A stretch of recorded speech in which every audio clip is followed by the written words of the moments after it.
않나 생각을 하는데, 그거는 우리도 변했지만 미국도 변했거든요. 미국이 최근에 경찰국가, 과거에 우리가 전통적으로 냉전 시대 경찰국가였다면 이제는 그 안보회사로 바뀌는 것 같습니다. 보안회사로.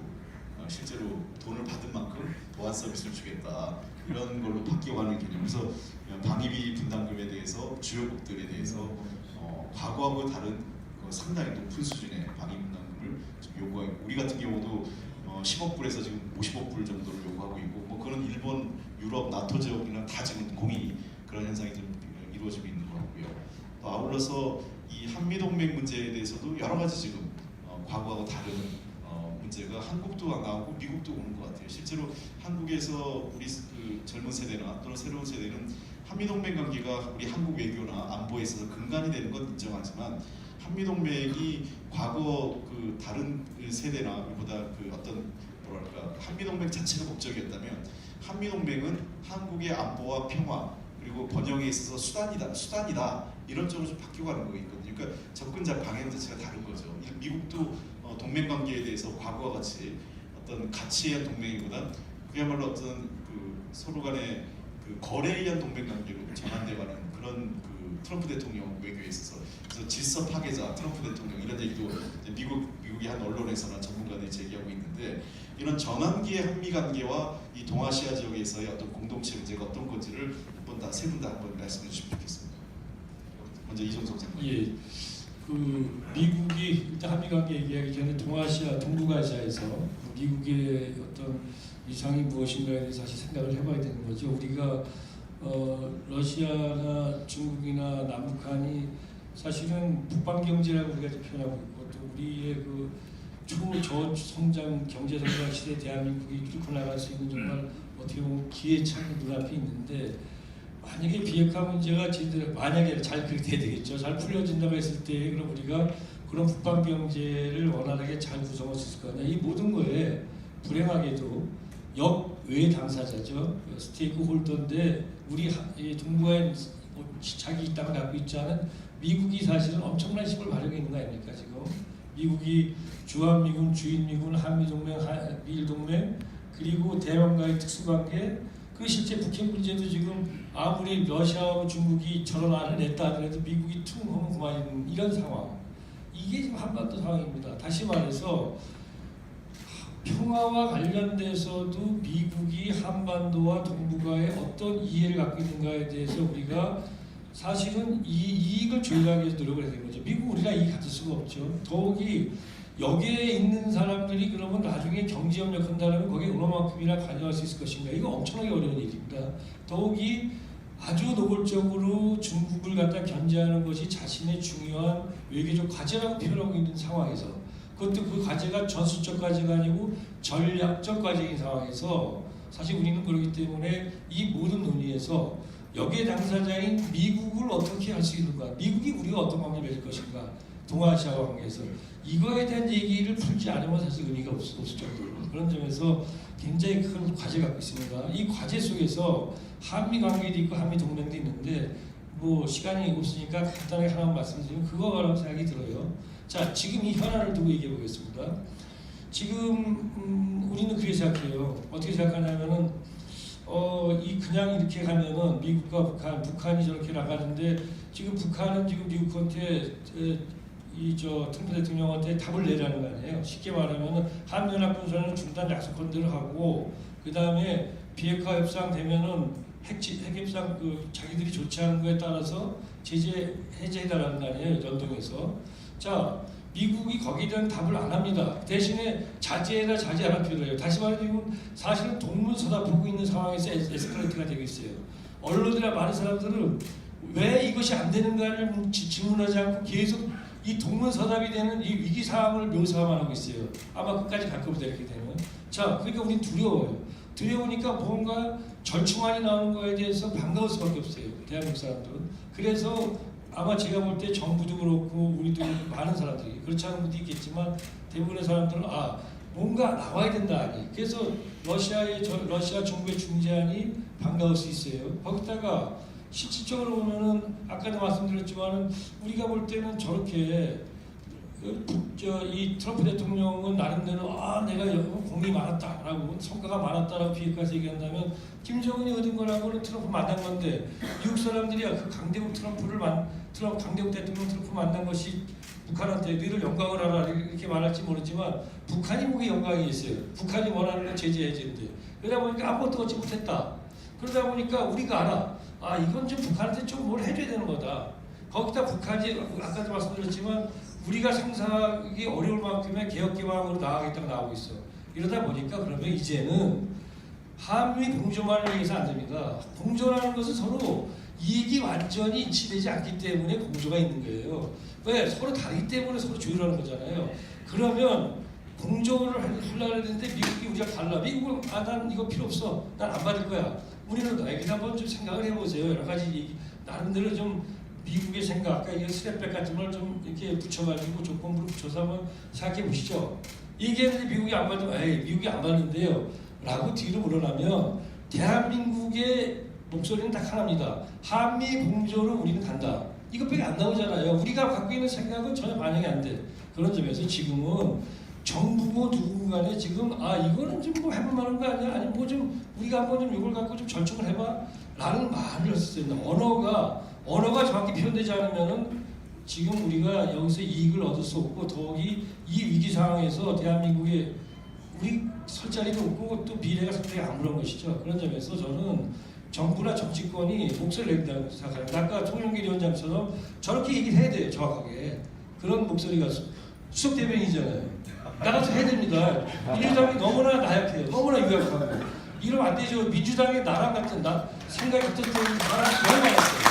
지금 없어요. 네, 자 의원대장님. 아니 이 장관께서 뭐 정치권에 뭐 의원을 하시거나 그러지 않으셨잖아요. 저는 명색이 이 당의 대표되는데 저 그 소리 해야 되는데 다 하셨어요.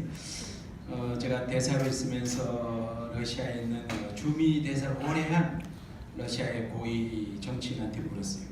지금 트럼프 외교를 어떻게 보시는지 한마디 해달라고 했더니 노련한 외교관입니다. 주미 대사 오래 했고요. 말이지 미국은 우리 러시아를 국내 정치에 늘 이용하고 있어. 우리 잘 알고 있어. 우리 러시아도 미국은 우리 국내 정치에 이용하고 있어. 이런 얘기를 아주 짧게 한 것을 들었습니다.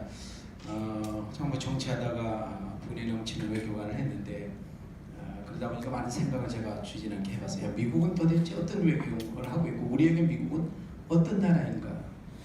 주지의 사실인데 강력한 군사 동맹이죠. 어저께 통계 보니까 세계에서 미국 무기를 가장 많이 수입하는 나라 넘버 4가 대한민국이더라고요. 러시아 정치인들한테 저 그 점을 주저없이 얘기했어요. 야 미국이 어쩌고 우리 현실은 말이야 미국 무기를 많이 살 수밖에 없어. 또 AS도 해야 되고. 그런데 말이지 우리 이제 너희들하고 경제적으로는 우리 얼마든지 우리가 동맹도 맺을 수 있어. 우리가 미국에서 완전히 한미 동맹이 우리 대한민국의 알파 오메가가 아니다. 미국도 살겠다고 하는 판에 우리도 살아야 할 것 아니냐. 그런데 제가 모스크바에서 대단히 좀 시사하는 바가 다른 외교관들 독일 외교관을 통해서 또 슈레더 수상을 제가 몇 번 만났습니다. 베를린까지 제가 결혼식에도 한번 찾아간 적이 있는데 독일이 어떻게 외교를 하는가 제가 그냥 느끼기에 제 주관적인 생각입니다. 아주 경제적으로 굉장히 실용적이에요. 노드 스트림 1, 2 트럼프가 몇 번 경고하고 몇 번 너 그러면 안 돼. 러시아의 앞제비가 될 수 있고 에너지 의존도가 너무 높아. 그럼에도 불구하고 아주 굳건해요. 외교장관 또 그 수상 독일 수상이 우리가 우크라이나 때문에 너네를 제재를 할 수밖에 없어 러시아. 외교적으로 정치적으로 그러나 경제는 우리가 먹고 사는 문제니까 노스트림 1, 2 유럽이 여러 국가가 반대하는데 아주 일관되게 나가는 걸 보고 우리도 좀 본받고 싶다는 생각을 했어요. 제가 우리도 먹고 사는 문제에서만큼은 트럼프가 뭐 돈도 많이 내라고 하니까 우리는 북방으로 가고 남방으로 가야 된다. 그래서 저는 감히 지금 우리 외교가 국민들이 보시기에는 아주 너무나 짜게 점수를 주고 있지만 가는 방이 옳다고 생각합니다. 미국과 군사 동맹 이거 뭐 주지의 사실은 뭐 부인하지 않습니다. 또 정치적으로 중요한 나라죠. 그렇다고 알파의 오메가가 아니고 우리는 러시아하고도 중국하고도 베트남, 인도로 또 나가야 되고 FTA를 그런 점에서 우리 대한민국이 지금 러시아하고 추진하고 있지 않습니까? 러시아가 FTA를 추진하는 나라가 베트남 외에 거의 없습니다. 우리 정부에서 이번에 서비스 투자 분야는 6월 달부터 본격 협상하기로 했고 우리 또 케이스 바이 케이스로 또 현안에 따라서 미국에는 야 우리 먹고 사는 문제 이렇게 어려워 이것 때문에 해야 돼 하는 목소리를 낼 때가 됐고 마지막으로 우리 대한민국이 지정학적으로 어떤 위치인가 제가 주제넘는 얘기를 한다면 미국, 일본, 뭐 아까 태평양, 인도, 호주 이 해양 세력하고 소위 말하는 러시아, 중국 이 대륙 세력 사이에 끼어 있는데 우리가 때로는 괴로울 순간도 많지만 잘하면 우리가 브릿지 역할을 할 수 있다. 동아시아 천도 공동체도 크게 보면 담론으로 보면 야 해양 세력과 이 대륙 세력 맨날 이 치고하고 싸울 일이 아니다. 우리가 바로 실용적으로 또 합리적으로 현실적으로 우리 이거 만들어서 대륙 세력과 해양 세력 브릿지 역할을 할 수 있다. 너희 다 이기는 길 아니냐? 이런 길로 나가야 되고 오늘 이 토론회가 우리 뭐 미국, 일본 이런 해양 세력과 러시아, 중국 대륙 세력 간에 우리 대한민국이 충분히 역할을 할 수 있는 그런 계기가 됐으면 하는 바람입니다. 네, 이소민 대사님. 예, 이 사실 말이죠. 이 한미 동맹 문제는 그 참여정부 때 군사적으로 가장 많은 재조정을 했습니다. 뭐 다들 같이 계시지만은 그렇게 돌아보시면 우리가 여러 가지 그 이슈들을 다뤘고 지금 뭐 좀 문제가 되고 있는 전자권 전환 문제, 환수 문제 그런 것도 그때 다 합의가 사실은 끝마쳐진 건데 그다음 지금 들어와서 뒤집어서 이제 이런 것을 다시 우리가 하고 있습니다만 그 가장 동맹이 시대에 맞게 활발하게 재조정된 것이 노무현 대통령 때입니다. 그러면서 우리가 좀 고통도 겪고 진통도 좀 겪었습니다만 그는 우리가 그때 시대 정신에 맞게 할 일을 했다 이렇게 봅니다. 근데 그에 비해서 지금 우리 정부는 한미 동맹에 대해서는 그렇게 깊은 생각이 없는 것 같아요. 대신에 우리 정부가 지금 굉장히 잘하고 있는 거는요. 지난주에 부산에서 일어난 일을 굉장히 중요하게 생각해야 된다고 봅니다. 그것은 그 한 아세안 특별 정상회의 건데요.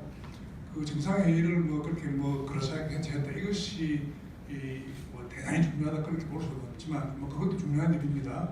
행사를 잘 치르는 것도 중요한 일인데 거기서 나온 이른바 부산 선언이라고 하는 것이 있는데요.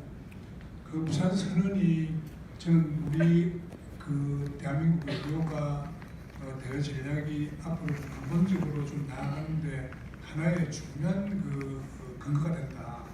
이런 생각을 하는 거죠. 그러니까 그것은 그 아세안하고의 관계를 강화하고 뭐 호주, 인도 이런 국가들하고 관계를 강화하는 것은 우리 지금 동북아 중심에서 좀 옮겨간 거거든요. 그 일종의 우회 전략입니다. 이 북한이 골치 아프게 잘 안 되지 않습니까? 미국하고 중국하고 중간에서 뭐 어떻게 할 것인가 잘 안 되지 않습니까? 아세안, 호주, 인도 이게 좀 우회 전략입니다. 학계에서 저는 그렇게 보거든요. 그런데 이제 우리 대한민국 정도 되는 국가가 이런 것을 이런 외교를 하는 것을 어떻게 볼 수 있냐? 이게 미들 파워 디플로마시입니다. 중견국 외교거든요. 지금 이종훈 교수님 와 계시지만은 일본이 좀 과거에 이렇게 좀 했습니다. 카나다, 호주 이런 나라들이 이런 외교를 했습니다. 우리도 앞으로 지금 이번에 부산 선언에서 나온 여러 가지 그런 모양으로 사람 중심의 평화, 공동번영 공동체 이런 걸 주창하고 또 동아시아 철도 공동체가 주제입니다만 이런 걸 주창하고 하면서 다자주의, 지게냉대, 지역에서의 긴밀한 협력, 경제 중시, 뭐 이념 중시 이런 걸 탈피해가지고 하는 그런 외교의 어떤 새로운 방향성을 보여준 것 아닌가 이렇게 생각을 해서 한미 동맹이 꼭 그 방위비 분담 그 협상 때문에 또 지금 뭐 한미 그 연합 훈련을 뭐 연기한다, 축소한다 뭐 그런 것 때문에 전자권을 우리 인근에 가져온다 안 가져온다 그런 문제 때문이 아니라 지금 대한민국이 여러 가지 겪어온 변화가 한미동맹을 지금 옛날처럼 그렇게 강대국 약소국의 동맹으로 그렇게 가져갈 수 없게 지금 되어버렸거든요. 그래서 근본적인 좀 재성찰이 좀 필요한데 저는 이것을 제대로 좀 그나마 손을 본 것이 참정부 노무현 대통령께서 여러 가지 진동을 겪으면서도 많은 그 이슈들을 했습니다. 기지 이전이라든지 심지어 우리 주한미군도 감축을 엄청나게 했습니다. 3만 몇 명 되는 거를 우리가 한 14,000명인가 그때 줄인 걸로 기억이 되는데 뭐 그런 어마어마한 일까지 했죠. 지금 우리가 자꾸 미군을 감축하자 이러면 뭐 동맹을 와해시키냐 동맹을 붕괴시키냐 해서 뭐 공격이 엄청나게 들어오겠습니다만 이제 그때는 그때 뭐 지금 또 우리가 한미 동맹을 달리 생각해 보면 또 우리 문재인 정부는 그 아세안 신양방 정책, 동아시아 지역의 국가들과의 긴밀한 협력, 다자주의적인 해결, 대화 이런 걸 통해서 외교를 하기 때문에 그건 저는 감히 우리 학교에서 얘기하는 미들파워 디플로마시라고 얘기할 수 있고 그 중견국 외교인데 반드시 우리 국가가 가야 할 길이다 이렇게 감히 말씀드릴 수 있겠습니다. 예, 여기 세 분 말씀을 다 들었는데요. 시간이 다 지났습니다. 사회자로서 제일 무능한 게 시간을 조금 못 지키는 부분인데 사실 한 분 한 분을 보시고 1시간을 얘기해도 시간이 모자라는데 세 분을 보시고 하다 보니까 불가피하게 시간의 부족함이 매우 아쉽습니다. 좀 마무리를 제가 그냥 짧게만 마무리를 하겠습니다. 오늘 전체로 말씀하신 거는 어쨌든 동아시아의 평화 번영을 위해서 이 중국, 미국, 일본, 러시아 이 모든 나라들이 서로 간에 다소 전략적 입장이나 각자의 위치에서 조금 더 결의 차이는 있지만 기본적으로 이 지역에서 평화와 안정에 대해서는 크게 이견이 없다라는 것은 분명한 것 같습니다. 다만 그러면 어떤 길을 어떻게 갈 거냐, 그리고 특히 현재 지금 북한의 비핵화나 앞으로 북한의 변화를 어떻게 우리가 바라보고 그 문제를 해결해 나갈 것이냐에 대해서는 각국의 입장이 다소 이견이 있는 것을 또 확인을 했습니다. 한국은 그 와중에서 남북 문제는 다른 나라와 좀 더 다른 입장에서 문제를 다뤄야 되고요. 아마 우리에게 그 도전과 그 불확실성은 뭐 여러 분야도 있겠지만 북한 문제도 있고 또 최근에 미국의 정책 변화, 또 대외 정책의 변화도 우리에게 매우 불확실성과 도전으로 다가오는 것 같습니다. 문재인 정부에서는 한반도의 비핵화와 그다음에 그 평화협력 나아가서 이 지역에서는 신북방 정책과 신남방 정책이라는 또 큰 차원에서의 이 지역 경제, 그 지역 협력 정책이라는 방향 하에서 주변 국가들의 관계를 풀어가고 있습니다. 분명한 것은 한국은 한반도에서 어떠한 형태의 전쟁은 원치 않는다는 것입니다. 두 번째는 북한의 비핵화는 바로 평화를 바탕으로 해서 외교적으로 풀어가겠다는 것이고요. 또 그를 통해서 남북 간의 그 경제 협력 또 동북아 동아시아 지역에서 어떤 나라와 함께도 다자간, 양자간의 협력을 확대해 나간다는 것이 우리 정부의 일관된 입장입니다. 한미동맹은 우리의 기본적인 외교 형태의 그 초석을 토대를 이루고 있고 가장 중요한 것은 분명하지만 이제 과거와 같은 너무 군사적인 부분에 치우친 한미동맹은 이제 변화의 시대가 온 것이 아니냐. 그것은 우리에게도 변화가 온 것은 맞지만 미국의 입장에서도 변화가 불가피한 것 아닌가 이런 생각이 듭니다. 그래서 아까도 제가 말씀드렸지만 한미동맹이 과거처럼 어떤 신앙적 수준 또는 어떤 절대적인 목적이었다면 한미동맹이 지역의 안정과 평화 협력에 어떻게 기여할 수 있느냐라는 것이 그리고 그렇게 맞게 다시 재편해 나가는 것이 우리 외교에 남겨진 다가오는 도전이면서 과제가 아닐까 생각을 하고 그 문제에 대한 해법은 이 자리에서 할 수는 없을 것 같습니다.